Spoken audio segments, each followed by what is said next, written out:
अस्सलाम वालेकुम गाइस। ये वाली वीडियो मैं ख़ास तौर पे इसलिए बना रहा हूँ कि आपने फ़ोरेंसिक मेडिसिन को करना किस तरह है थर्ड ईयर एमबीबीएस के अंदर। क्योंकि फ़ोरेंसिक की ना ढेर सारी किताबें हैं। किताबों के अंदर पारेख आ जाती है आपके पास, इसके अलावा आपके पास शहबाज आ जाती है, इसके अलावा आपके पास इसमें एआरसी आ जाती है, टर्स आ जाती है, इसके अलावा मकसूद है, एजाज है, ठीक है, और सो ऑन। आपको और भी बहुत सारी किताबें मिल जाएंगी। लेकिन ना आप इतनी सारी, मैंने भी ये सारी किताबें ले ली थी, ठीक है, ये और एनआरए भी है। तो अब आप इन सारी किताबों के अंदर यही कंफ्यूज रहोगे कि क्या चीज़ कहाँ से करनी है, ठीक है।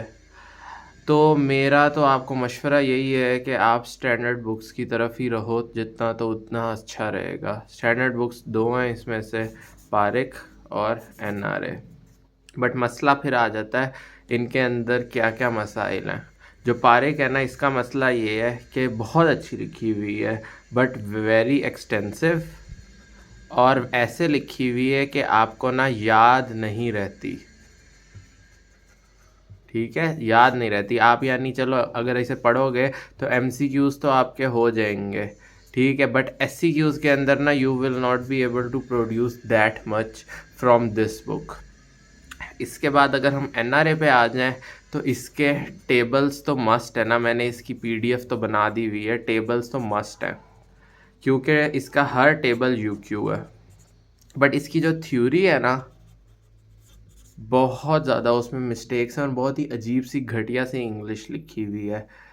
तो इसका हल जो है, एक तो यही है कि वो टेबल्स जो है, वो पीडीएफ जो मैंने बनाई हुई है उस वो टेबल्स करो वहाँ से, एनआरए से। इसके अलावा थ्योरी को ना एक दफ़ा सिर्फ रीड दे के, जो आप अपनी मेन बुक रखो ना उसी के ऊपर उन पॉइंट्स को ऐड कर लो सिर्फ, ताकि आपको दोबारा से एनआरए पढ़ने की ज़रूरत ना पड़े, सिर्फ उसके टेबल्स देखने पड़े आपको, ठीक है। तो एनआरए के अंदर से तो यहाँ पे अब एक बुक हमने शॉर्ट लिस्ट कर ली है कि आपने एनआरए जो है उसके सिर्फ टेबल्स करने हैं, और थ्योरी जो है उसमें आपने short list on main book. अभी मेन बुक का मैंने नहीं बताया कि आपने कौन सी रखनी है।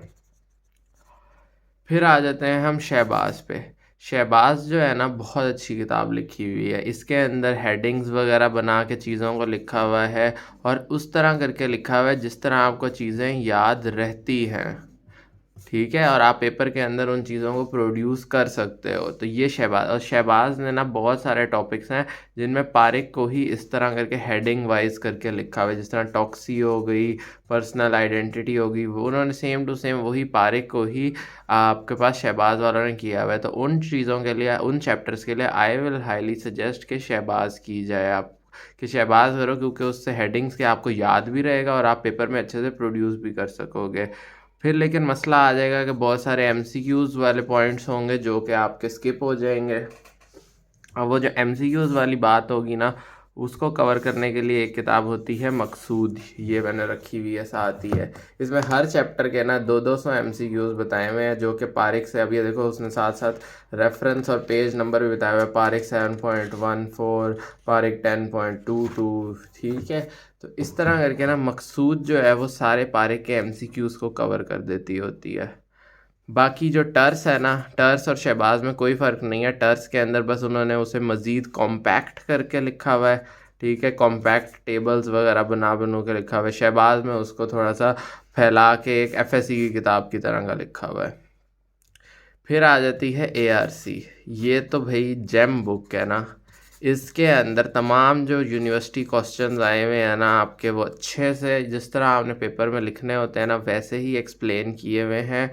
और आपके पास इसके अंदर क्या हो जाता है कि अगर आप ये कर लेते हो तो आपके एससीक्यूज़ सारे कवर हो जाते हैं। बट एमसीक्यूज़ जो है ना, फिर वही आपके क्या है, 40 में 5 में से आपको सिर्फ 20 एमसीक्यूज़ आते होंगे, बाकी 25 एमसीक्यूज़ नहीं आते होंगे।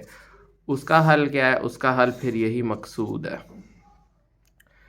फिर आ जाते हैं एजाज पे। एजाज जो है ये शॉर्ट बुक है। इसके अंदर ना डिफरेंट पारिक हो गया, ये इन सब से ना हर चीज़ का शॉर्ट बुक के अंदर थोड़ा थोड़ा बताया हुआ है। अब जिस तरह कुछ टर्म्स होती हैं जो कि सिर्फ पारिक में होती हैं, जिस तरह रैबिट एयर फिनोमेना और ना कुकी कटर फिनोमेना, ये आपको बाकी किताबों में नहीं मिलेंगे। तो वो आपको इजाज़त से चीज़ें मिलती हैं, तो इसका तो PDF ही काफ़ी होता है। ये सारी किताबों की आपको खसूसियात बताने का मकसद ये था कि आपको पता चल जाए कि हर किताब में से क्या चीज़ जो है वो आपको ना रिटेन रहती है। और ये अच्छा, अब ना आपके पास, अब मैं आपको रिकमेंड क्या करूँगा कि आप करो किस तरह। सबसे पहले तो आप एक जो मेन बुक अपनी रखोगे ना, वो होगी ARC, अली रज़ा चौधरी की फ़ोरेंसिक। ये जो अली रज़ा चौधरी की फ़ोरेंसिक है ना, इसके अंदर से आपके SCQs सारे कवर हो जाएंगे, यानी आपका 45 नंबर का पेपर जो है वो हो गया, इससे तकरीबन सारे हो जाते हैं आपके। फिर आ जाते हैं, और यार इसके अलावा चलो सपोज कर लो कि आपके 20 MCQs भी इससे कवर हो जाते हैं। उसके बाद आपने यहीं पे ना ARC के अंदर मोस्टली NRA वाली बातें लिखी होती हैं, तो दूसरे नंबर पे NRA से आपने NRA का टेबल्स वाला PDF। इससे क्या होगा कि जो आपके पास SCQ सपोज करो कि ARC में नहीं दिया हुआ ना, वो आपका इनसे ही कवर हो जाएगा। तो ये चीज़ों का एक चीज़ का आपने मेन रख लेना है। और जो मैंने कहा था ना कि NRA की आपने थ्योरी से शॉर्ट लिस्ट करना है, तो वो भी आपने ARC के ऊपर ही शॉर्ट लिस्ट NRA को कर लेना है। ये दोनों चीज़ों को आपने रख लिया, इससे आपके SCQs हो गए हैं। नेक्स्ट आपने क्या करना है कि आपने, अब ये मैं कम्प्लीटली आप लोगों पे डिसीजन छोड़ रहा हूँ कि ये आप लोगों पे डिपेंड करता है, पारिक रखो या फिर शहबाज। पारिक या शहबाज में से कोई एक किताब आप अपनी मेन बुक रखो, और साथ में मकसूद मस्ट है, ये मस्ट है। क्यों? क्योंकि आपके जो 20 MCQs के अलावा वाले जो 25 MCQs हैं ना, अब वो मकसूद ने भी पारिक से ही वो MCQs किए हैं। अगर तो आप पारिक कर रहे हो तो भी साथ में मकसूद करो कि आपको पता चलेगा कि पारिक की कौन कौन सी लाइंस हैं जो कि MCQ में आ सकती हैं। और अगर आप शहबाज कर रहे हो तो फिर तो आपकी ये एक नीड बन जाती है ना कि MCQs के लिए आपको मकसूद जो है वो करनी ही पड़ेगी।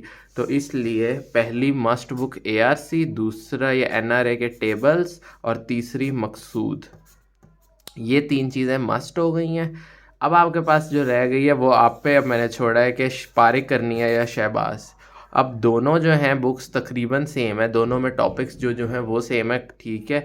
अब इनके अंदर आपने फॉलो फिर इसको किस तरह करना होगा, तो MSS की गाइडलाइंस, MSS की जो गाइडलाइंस है ना, ये बेस्ट है। इसके अंदर वो क्या करता है कि जो चीज़ें NRA वगैरह से करनी होती हैं वो बता देता होता है, ठीक है। और बाकी जो है ना वो आपको खुद वो भी ऑप्शन देता है कि अगर आपने पारिक को फॉलो करना है तो ये वाली चीज़ें करनी है वहाँ से इस तरह, और अगर शहबाज को फॉलो करना है तो शहबाज को कर लो। जब आप MSS खोलोगे ना इसकी PDF को, तो आपको दोनों तरह की मिलेंगी। तो जो बुक आपके साथ सूटेबल है ना कि आप पारिक करना चाहो, अगर आपको पारिक रिटेन रहती है तो पारिक कर लो, अगर शहबाज रिटेन रहती है तो शहबाज कर लो, ठीक है।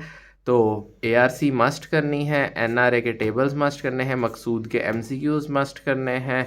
इसके अलावा इनमें से आपने एक बुक रखनी है जो कि आप इस्तेमाल के अंदर रखोगे। क्यों? क्योंकि हर चीज़ जो है ना वो इससे सिर्फ SCQs कवर हो रहे हैं, तो काफ़ी सारी कॉन्सेप्चुअल चीज़ें और काफ़ी सारी चीज़ें जो है वो छूट जाती हैं, जो SCQ में ऑब्वियसली नहीं आती होती, लेकिन वाइवा वगैरह के अंदर वही होती हैं, ठीक है। तो आपने ये किताबें फिर इसलिए और नहीं छोड़नी होती, तो ये चीज़ है। बाकी आपको मैं चैप्टर वाइज गाइडलाइंस तो बता दूंगा, बट मैंने सोचा कि ये जो एक वीडियो है ना इसके अंदर मैं आपको इसकी सारी की सारी बुक्स का और उनकी सारी चीज़ों का बता दूं। अभी आप लोगों के ऊपर है कि आपने क्या चीज़ सेलेक्ट करनी है। Thank you so much. अल्लाह हाफिज़।